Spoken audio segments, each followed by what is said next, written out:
Hello, and welcome to our discussion of the Death Star lemma.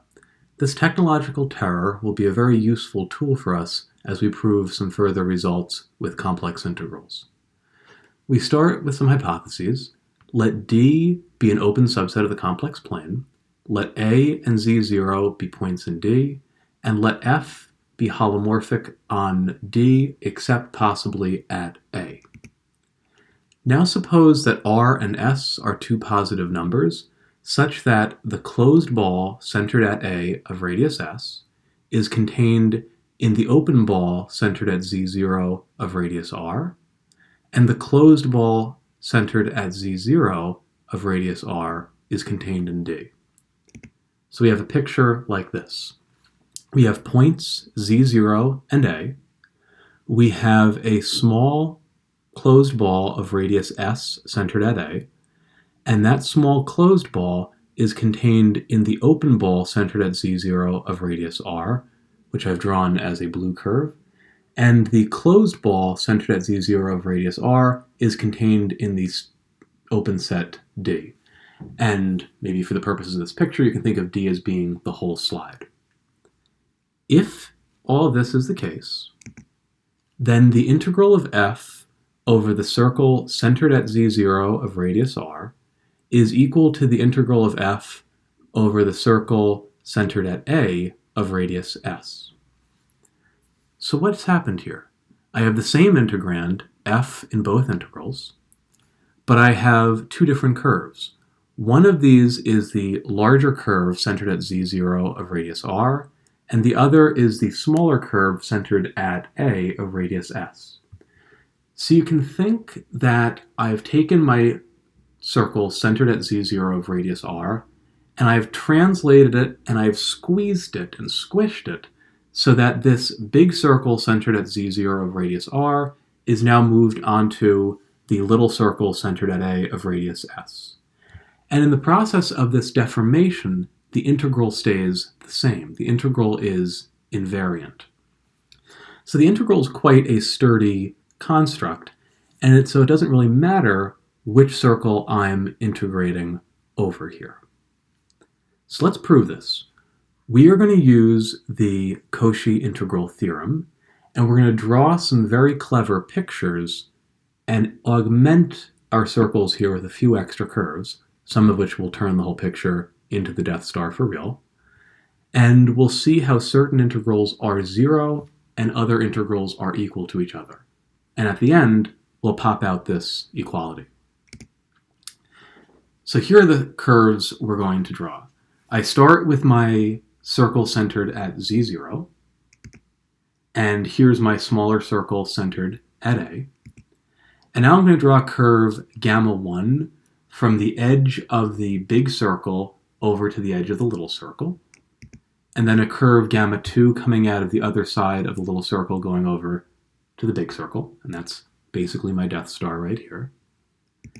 And I'm going to label the top half of my little circle as nu1 and the bottom half as nu2, and the top half of my big circle as mu1 and the bottom half of my big circle as mu2.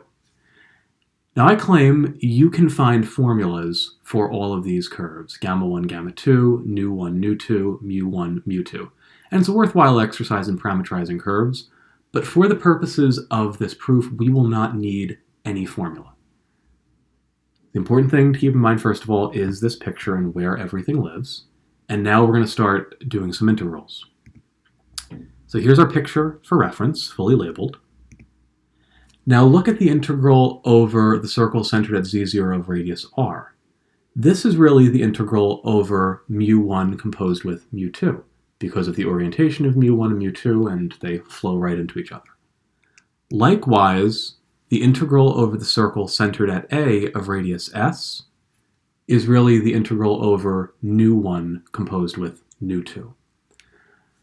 So my goal ultimately is to show that the integral over mu1 composed with mu2 is equal to the integral over nu1 composed with nu2. Let's play around with some other curves that we have here. Say I look now at just sort of the top half of the Death Star. So I look at gamma 1 going over to nu 1, going over to gamma 2, going over to mu 1. That's a closed curve, which I've drawn below in blue. I didn't label anything, but you see z0s on that curve, and you see that A is not. A is sort of in the little semicircle. So to me, this blue curve looks kind of like an igloo.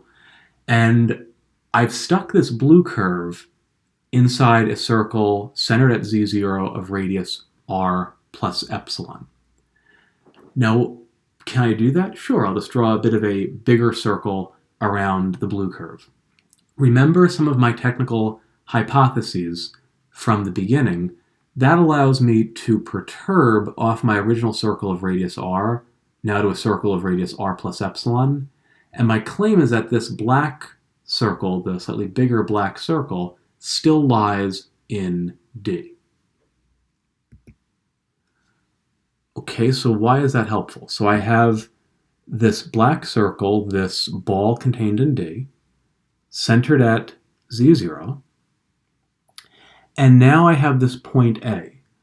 I'm going to draw two line segments coming out of A. I have a dashed line segment L and a densely dotted line segment on top, L tilde. And I am going to delete the line segment L, which contains the point A, from my black ball. And what happens then?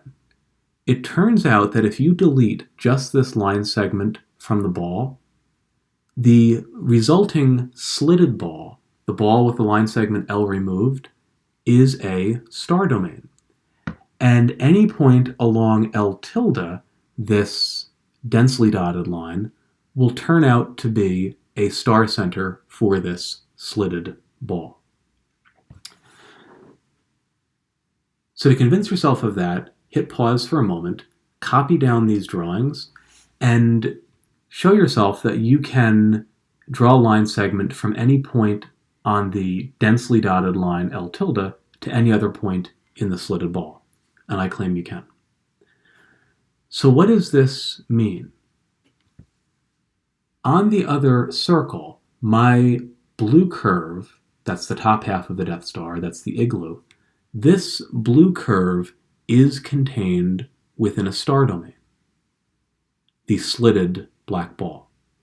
This star domain does not contain the point A. So F is holomorphic on this star domain. And what do we get? We get the integral over the blue igloo curve of F is equal to 0. So if we go back to labeling things, what is this blue curve? It's gamma 1 composed with nu 1 reverse, composed with gamma 2, composed with mu 1. Note that the way I had oriented nu 1 in that circle around A means I have to take nu 1 reverse here in my composition. But carefully constructing the star domain, first by expanding the ball of radius r to a ball of radius r plus epsilon, and then slicing out that line segment L, gives me a good star domain on which F is holomorphic, and so you can invoke the Cauchy integral theorem. And then a very similar construction works for the bottom half of the Death Star. If you look at the curve that goes gamma 1 composed with gamma 2, gamma 1 composed with nu 2, composed with gamma 2, composed with mu 2 reverse to go along the bottom of the Death Star, that's going to be a closed curve. It's going to lie in a star domain. If you delete the point A and a suitable line segment, you'll form a star domain.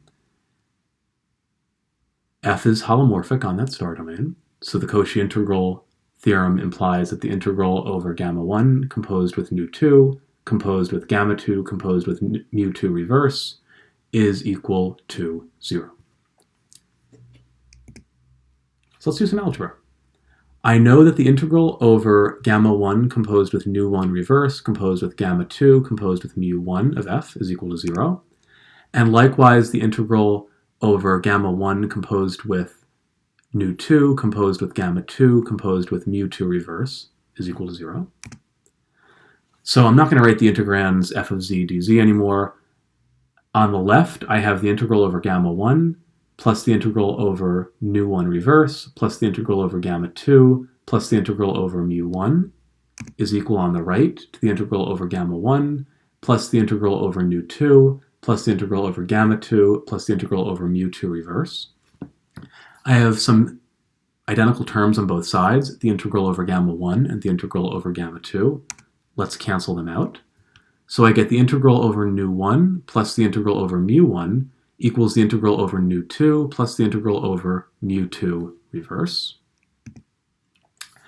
Let's put nu's and mu's on the same side. I get the integral over mu1 minus the integral over mu2 reverse equals the integral over nu2 minus the integral over nu1 reverse. Now, minus integral over a reverse curve is equal to the integral over the original curve. So minus integral over mu2 reverse is really plus integral over mu. So I get integral over mu1 plus the integral over mu2 equals the integral over nu2 plus the integral over nu1. And then the sum of integrals is the integral over composition. So I get the integral over mu1 composed with mu2 equals the integral over nu1 composed with nu2. And this is exactly what we wanted to show based on what mu1, mu2, and nu1 and nu2 are. One is the integral over the big circle, one is the integral over the little circle. Here's a very important example of how we can use the Death Star lemma. Fix a point z0 on the complex plane, a real number r that's positive, and a point A in the ball centered at z0 of radius r. Then I claim the integral over the curve z minus z0 equals r of 1 over z minus a is equal to 2 pi I. I suggest you don't try to calculate this using the definition of the line integral. I mean, it looks like a pretty simple integrand. It's a very obvious curve. It's easy to parameterize. And if you try to use the definition of the line integral, you will just end up with a painful kind of integral that I don't think we can do easily, if at all, with any antiderivatives. Instead, let's define f of z to be 1 over z minus a. So f is holomorphic at all points in C except at a by the quotient rule. Now recall that for any s greater than 0, say I integrate over the circle modulus z minus a equals s of f. So I'm integrating over the circle centered at a of radius s. In other words, I'm integrating over the circle centered at a of radius s, and my integrand is 1 over z minus a. So in this integrand, I have 1 over z minus a, and that point A is also the center of the circle. In that case, we know the integral is 2 pi I. We calculated that integral explicitly using the definition of the line integral, and that was pretty tame. So now we're in a position where I want to calculate an integral over a circle centered at one point of one radius, and I know the value of the integral over a different circle of a different radius. This seems to be a situation in which we can use the Death Star lemma. So the integral over the circle centered at z0 of radius r by the Death Star lemma is equal to the integral over the circle centered at a of radius s, and we know this latter integral, and it's 2 pi I. So this was one of those times where we had an integral that we want to calculate, we deformed the curve into a better curve, and we calculated the integral over the nicer curve.